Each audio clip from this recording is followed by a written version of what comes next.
Hi, this is Tom Needham, and you're listening to The Sounds of Film, and I'm very excited to have on the phone with us right now a legendary actor, Peter Fonda. He's here today to talk about a new movie that he has out on Fox Home Video. It's called The Ultimate Life. Peter is well known for many movies throughout his career: Easy Rider, The Trip, Ulee's Gold, The Lamy, among some of the ones I love. Peter, thank you so much tonight for joining us on The Sounds of Film. Oh, it's my pleasure. So, Peter, tell me a little bit about this current movie that you have coming out on DVD and Blu-ray, The Ultimate Life. Well, it's a story about a young man who becomes so attached to an article that he reads in a newspaper in 1940 about Andrew Carnegie, rags to riches. And he decides that he wants to be a billionaire. And so he just steps out and decides that's what he's going to do. And he steps into a world where you just can't say, I'm going to be a billionaire, and snap your fingers, and there you are. Right. There are no Ruby Red slippers that you can click 3 times and say there's no place like home and get where you're supposed to go. Right. It's not available. So, that said, the young man is a very smart young man, and when he meets my character, and I play Jacob Early, a Texas rancher, he comes to me, and I've hired him and some other guys to help put fence posts up and string barbed wire for cattle in my Texas ranch. He asks me how he can be like me. Now, I've had this question asked to me in real life. Right. People want to do what I do. There's more people who would like to act than build cars. But that said, it's still something. It's like, how do I get a shortcut? There are no shortcuts. Yeah. Even Bill Gates began in a garage. The Rolling Stones began in a garage, and they're still playing great. Yeah. Everybody has to start in some sort of a garage. In an unlikely place, they have to make it seem so likely for them. This is the nature of life. So when the young man asks my character, how can I be like you, it startles me. But he continues, I want to be a leader of people. I would be like you. Yet everybody listens to you and respects you. And I said, well, you have to become a bellwether. But I struggle with it as an actor in the character because, it's how do you answer a question like that? Especially if you're a man who's made himself into a major rancher and, big cattle rancher in Texas. You still can't, even if you've done that, you can't tell somebody how to do it. You can only say there's certain qualities that you need to seek out, which is what I say to the young actor playing this character that goes through and becomes a tremendous success. Actually, The Ultimate Life is a prequel and a sequel to a movie called The Ultimate Gift. Right. With Jim Garner. And Jim Garner's character appears on recording a videotape in this film, in The Ultimate Life. It's very interesting because Jim is a friend of mine, and he's not doing so well. It was nice for me to see him on screen, at least, being a part of a film that I was in. That's nice. So is this the message that drew you to this movie? No, the message, the interesting thing of how do you take on that question and try to not turn somebody away, not shut them down, not tell them to blow off, but how do you try to facilitate that? So that was the challenge of me for the role, how to get to a character point where I can become, a bit startled by the question, but give it some thought. Instead of just telling that young boy, you just have to figure it out, give him something to start with. Give him a little bit of the food that takes you on the trail. Yeah. And I was able to do that in my character, and that was a great thing. That was the arc of character that I got to play. And is this I always enjoy that. Plus, I like working with Michael Landon Jr. Yeah. The son of a gun. So, what is it that you're most proud of in terms of this movie? But I got to drive that car without really screwing it up. No, I love old cars. Yeah. I really do. And they got this really groovy old pickup truck for me to drive around with. And it was a bit of a tussle finding the exact way to drive that particular old thing, but it was there. And I got to drive that. Well, I also enjoyed the fact that my character is giving this advice to this young man, and I know in the story time that literally in a few days we're going to be headed Pearl Harbor. Now, I can't know that as a presage because none of us knew about it. I was 1 year old when that actually happened. But I know as an historical thing that that's going to happen, so that this young man's drive to become a billionaire is going to really be busted by the fact that we enter into the war in the Pacific, the Second World War. Yeah. So that was a level of moment to fill that I was happy to discover and realize I can use that, and I don't have to say, something bad's going to happen soon, son, so be prepared. It's not that kind of thing. It's a much more specific thing, but I can say it looking at that character, and it helped me fill the moment to think, oh my gosh, how is this kid going to take a few words from a cattle rancher in Texas and become a billionaire? I don't get it. Instead, I was able to think, this is a tough question, and life is going to be even tougher soon. We're speaking with the legendary Peter Fonda, and he's talking about the movie The Ultimate Life, which is a follow-up to The Ultimate Gift. It's out on Fox Home Video. It sounds like you're interested in characters with sort of a philosophical bent. Is this something personal that you seek in your own life, the meaning of life and things of that sort? Well, most of the characters that one plays on stage or screen have a certain philosophical thing.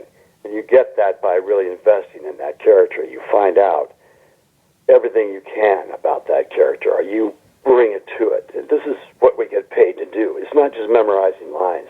Yeah. And I remember when I was 14 hearing Gary Cooper say, if I know what I'm doing, I don't have to act. If I know what I'm doing, I don't have to act. I was 14, I looked 9, and I had no idea that I was going to act. Also, it was going to be my profession, on stage and in movies and television. And this is a thing that is very true. If you know what you're doing, you don't have to act. So I knew what this character was doing, and I just had to react to the young man asking me that very difficult question, how can I be like you?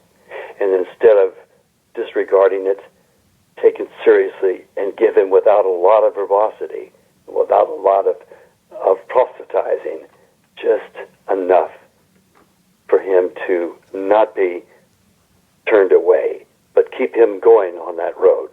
Take the next step. Don't be afraid to take the next step. Well, it's definitely a film that a lot of people are talking about, and it seems like you have an interesting role in the film, and I recommend that people check it out. If you don't mind talking about some of your other moments in your career, you talked about your love of driving cars, but probably the film that you're most well known for is a film that you drive a motorcycle in, of course, Easy Rider. We've been playing a lot of the music from that film tonight on the show. Man, you're coming up on one of the big anniversaries of that film. There's been many of them through the years, and I was checking out your website, and I see that that character, Captain America, is still such a part of your career, and you sell all kinds of motorcycle helmets and gloves and T-shirts and shirts on your website. And can you just talk a little bit about like what that movie has meant to you throughout your entire career? Well, it's what cut me free. It was a movie that nobody saw coming, and there was a lot of buzz because of the way we marketed the film. We didn't have any television or radio marketing. No print ad stuff went out. We did it in a series of small screenings, and that got word of mouth running. Because nobody had addressed the audience that I was addressing. I wrote the story. I began in Toronto, Canada in September of '67. And I continued just refining the story in my mind and making notes. I remember at one point I was shooting a film in France with my sister, and I was waiting to work. I waited a long time to work. And I would sit in my hotel in the window watching the tides go out in this particular spot on the west coast of France. And the tides come in, and I would write letters to Dennis Hopper talking about things, saying that I know where we'll do the sex and the drugs. We'll do it at Mardi Gras.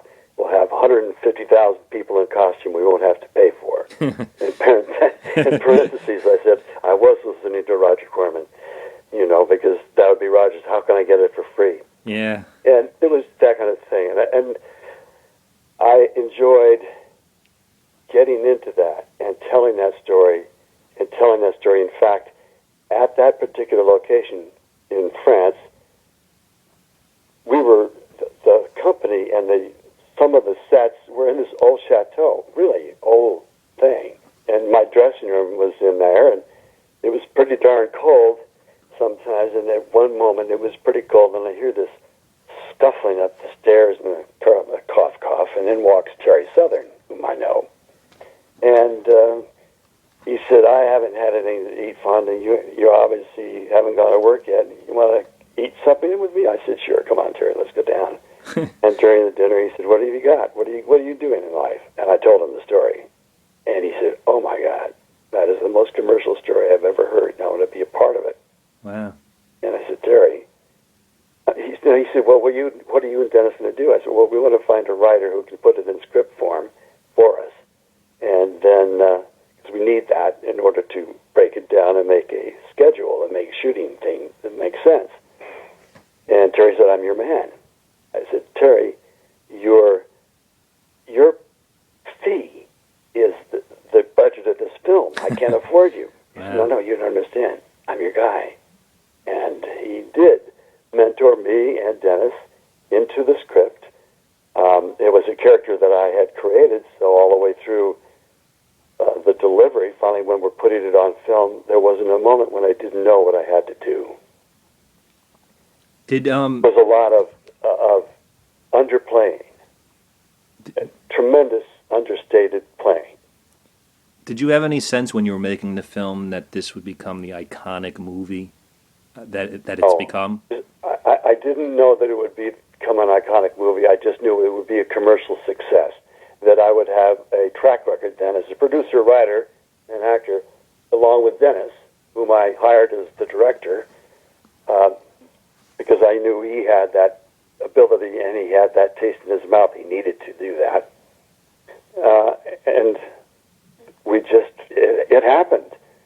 I mean, I was given the momentum up in Canada.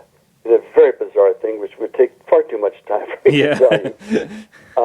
And it flew one thing to another, and it kept building in its intensity inside me as a story. So by the time we committed it to film, there wasn't a moment that I didn't know where I wanted to go as an actor. And there would be moments, because most of it was ad-libbed. There would be moments where we have to find new moments to create and new moments to fill. That's what it is filling those moments, as I've said. And, there we were. I think the only pure speech was the stuff written about the people coming down from Venus to save our lives here. And I was going to say a curse word there, but there you go. One of the things I wanted to ask you, there's so much I wish I could ask you, but Easy Rider, I mean, has one of the most legendary film soundtracks. And, people think of your characters and the motorcycles, but they also think of the music. And you yourself, I understand, recorded some music around that time period. And there's been much written and talked about that period when you hung out with the Beatles. I saw recently you inducted Aerosmith into the Hollywood Bowl Hall of Fame. And I was kind of just interested from your own perspective, like, what does music mean to you, and its role in the movie as well as in your life? Music is everything to me. I love all forms of music.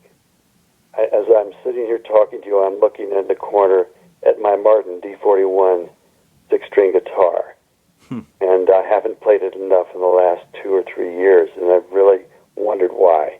But I've got to cut myself some time to sit down and just play and sing, maybe late at night or when nobody else is around, and just get that part of me going in my senses that I like so much, which is music.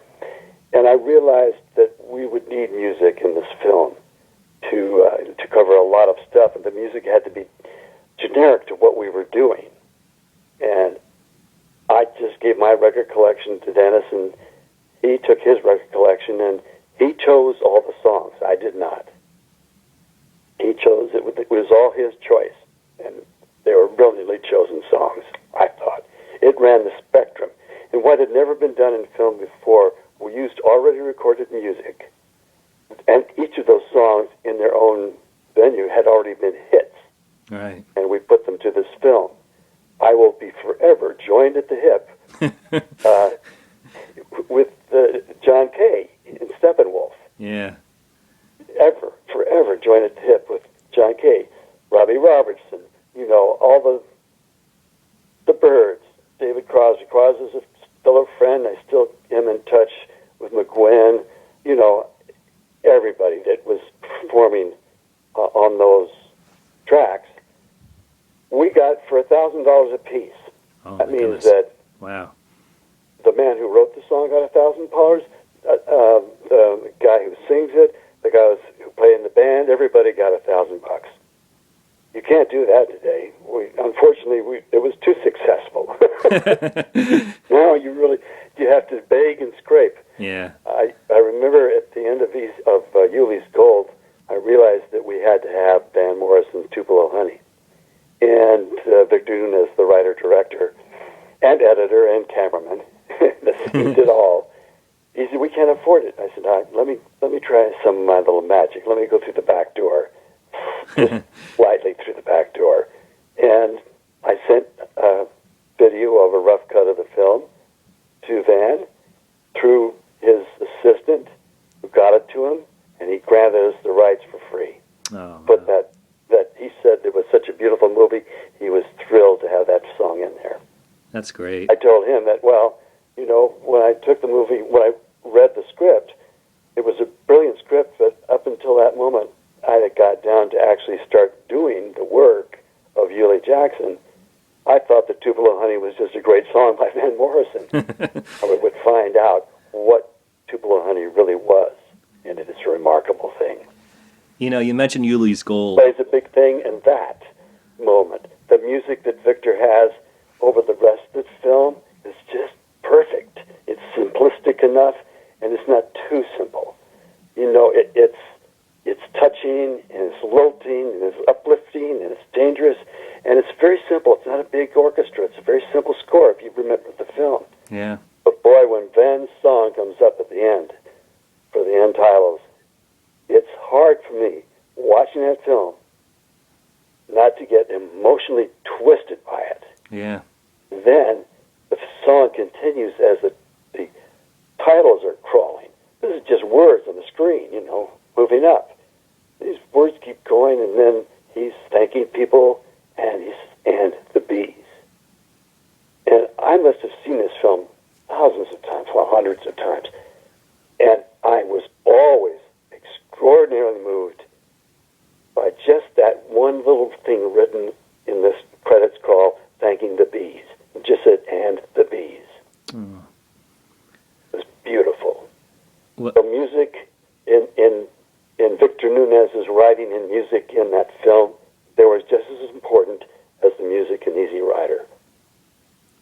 It brings up a good point. You know, music can be so different, but if it serves its purpose in the film, it brings it to another level. It does. You know, you mentioned Ulee's Gold, and I know we don't have too much more time, but that's a film that you got a lot of attention and awards for later on in your career. You know, after a very long time after, you know, Easy Rider. And I was wondering, you know, like this year, like Bruce Dern is getting a lot of respect for his film Nebraska, which I think is a wonderful film. And I was wondering, like, how important is it?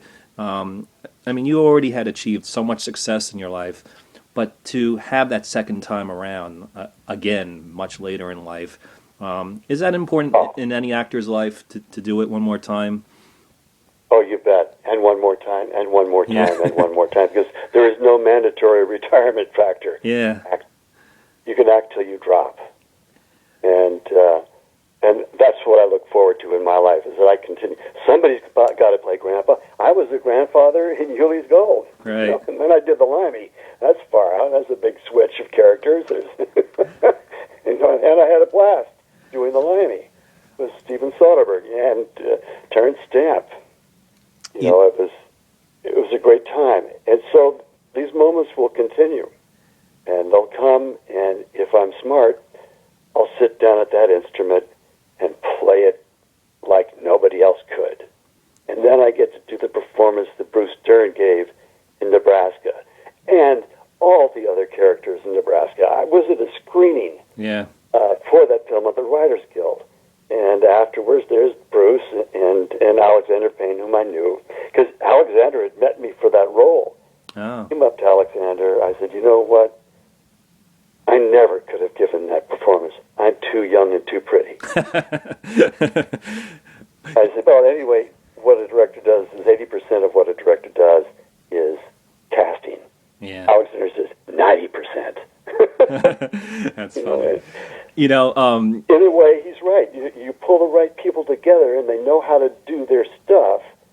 And as Jersey told me, it's so cool when a director says, and here's the cameraman, his name is Faden Papamichael. I'd worked with Faden for 310 to Yuma, and he's really cool. Yeah. And he said to Bruce and every other of the actors, you know, don't come and ask us what you want. Do what you're going to do and let us find it. What an interesting way of putting that to an actor. That's great. That is really cool, because it puts all the work on your shoulders where it should be. Yeah. It means you really have to understand the moment and fill it. That's it. It's not memorizing lines. It's understanding the moment and filling it. You know, the last thing I'd like to ask you about... Bruce did it brilliantly. Yeah. I also just saw a film last night, Lone Survivor. What an amazing performance by Ben Foster, by Mark Wahlberg, by everybody in that show. And it's a tough show. You should watch that movie too. And you'll wonder why we still have men in Afghanistan. Well, it's interesting that you bring that up, because the last thing I wanted to say is that one of the things that continually fascinates me about you and your career is that between, you know, doing all the films that you do, you also have been out there a champion for different issues that you believe in, whether it's the environment. I'm a fan of the film that you did, The Big Fix, about BP and the oil spill. And I was wondering, like, how important is it for you to have that balance in your life where you obviously dedicate crucial time to your career and acting, but also to deal with these issues? I know it's important to your sister and other people in your life, but you've done a lot in this area. And what are the issues right now that concern you the most? Well, the future of our country. Yeah. And that's a loaded response to a loaded question. It's just... There's a lot going on right now. But I was there at the I was there in Selma. I was on the square in '69 for the anti-war. I was participating. I was out, and I I wasn't looking for the camera so I could be seen there. Do you know what I mean? Yeah. I needed to be there. In my heart, I knew we have to do something about that. This is so bad. We have to stop this war. We have to stop this thing. You know, how do we stop Citizens United, for crying out loud? How do we... Do we, as the underdogs, have enough money we can pull together to buy the government? You know, it's insane. From the country that I grew up in to the country that my kids and my grandkids are growing up in, it is so far out. And if you have a personage that carries any gravitas with it, any reason beyond that moment, and it's something that should be done and you believe in it, you better go do that. And that might be riding a bus in Alabama or trading without a permit in Selma. You know, it might be getting on the strip and photographing what was going down between the old establishment and the hippies. And being thrown in jail, actually arrested. Do you think they knew I was coming? Because I was 1A. They got us all with Polaroids and put a card in front of us, and I was the first one. And I didn't go to get arrested. I was photographing everybody else. We were all charged with loitering, but I was standing behind, trying to protect myself, a big cement light post while I was photographing all the stuff that was happening around me. When I got clubbed, smashed my cameras, but they didn't. And in fact, when we're put to jail, that you were supposed to take off watches, rings, and everything else and turn them in. I didn't. I still am absolutely against abstract authority, and I will kick it in the head every time I see it raise up. I took my cameras into the jail cell with me, and I was photographing 150 of us crammed in like sardines, and you know. It was an amazing moment. You have to be willing to give some of what you've got in energy to what needs to be said to the world, or at least to your neighbors.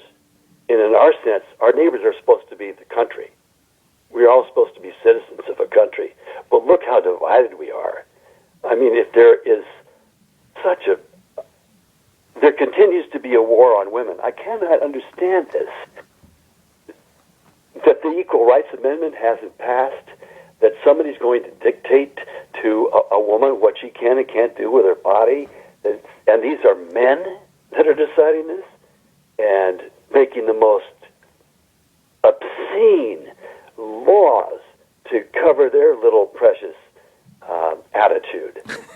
And then in Congress, and the way Congress works, I was very fascinated with the parts of Lincoln, which I really enjoyed the film.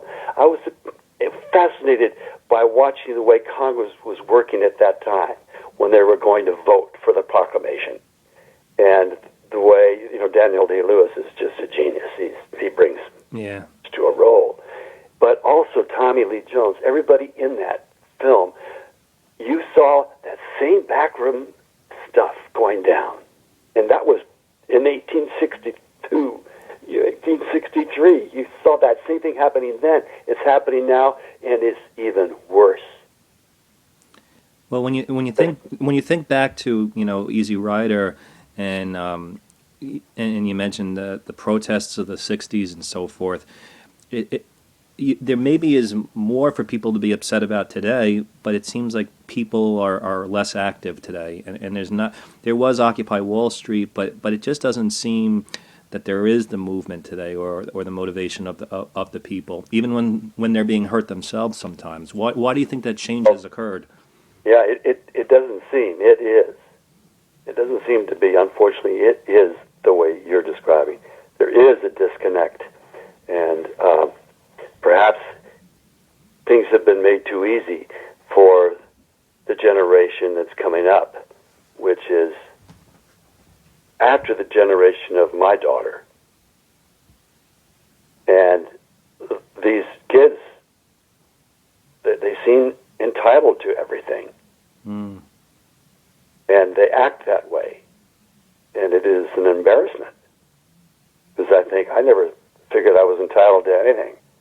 I didn't think I was worth much. I had very low self-esteem because of the things that went on in my family. But that didn't stop me from wanting to be out there and be a part of things. That didn't make me lock myself in a room and plan to kill 27 students in a high school. It made me work even harder at understanding what was going on. I loved studying. And when I was in school, going to the library was, in grade school and in prep school or high school, going to the library was the last thing anybody wanted to do. But going to the library, for me, was, oh, man, Yeah. so cool. Nobody's going to be in here, and I can just start browsing. I'd read whatever I had to be reading from the subject that was being taught in the classroom, and then I'd start looking for other things and open books, and that would say, wow, Peking man, far out. Look at the ridge in that guy's skull. And then I got more into paleontology and geology and astrophysics. I mean, you have no idea the books that I was able to pull out of the library in the time I had to just study them. Well, I'm not surprised because I was reading a bunch of your interviews, and it seems like, you know so much about so many different things. I was reading one interview, you're talking about atheism and other, that's important to have that curiosity, and it seems like it's been a major part of your life, and you learn so much when you do these different films, and you take these interests and you act on them, and you really had a remarkable That's a career. joy for me. Yeah, it comes through in your work. Joy for me, Tom. I get to do this, and now in my life, I get to go on stage and perform. Yeah. That is so beautiful because it's the sex of what an actor does. Right. We have an intercourse with the audience. It's a give and take that's beautiful. This energy flows. You can't find that in film.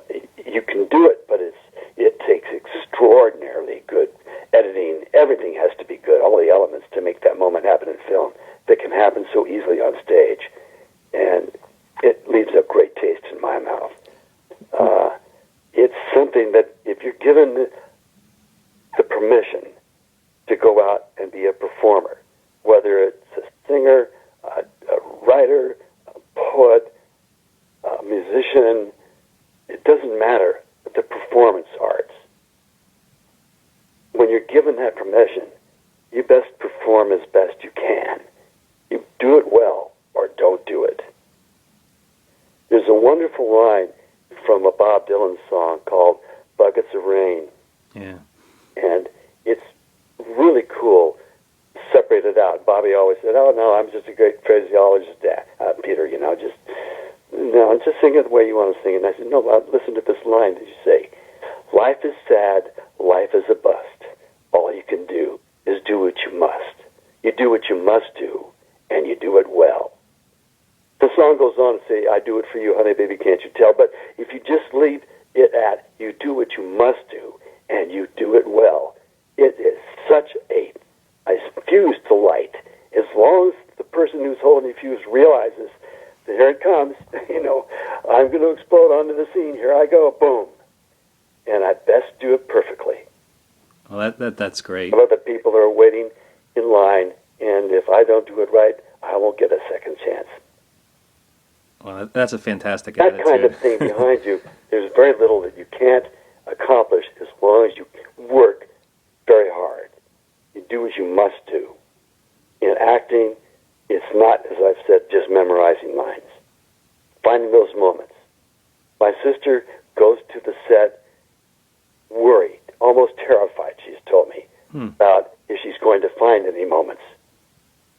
I, through my career, have gone to the set thinking, wow, I have these moments I've been discovering. I wonder how much more I'm going to catch when I'm on the set. This will be exciting today. And I look at it that way. And I go into there with joy. Some people, as better actors than I, go in with trepidation, but they still come through to do what they must do and do it well. Well, we've been speaking with Peter Fonda, and I want to thank you so much for sharing your wisdom on your craft, which you've been honored many times throughout your career, going all the way back to Easy Rider and through this most recent film that's out on Fox Home Video, The Ultimate Life. Peter, it's a true honor to speak with you tonight. I want to thank you for coming on The Sounds of Film, and I look forward to continuing to see you in many more movies down the line. I look forward to coming back on the show with you. Thank you so much, Peter. Thank you. Good night.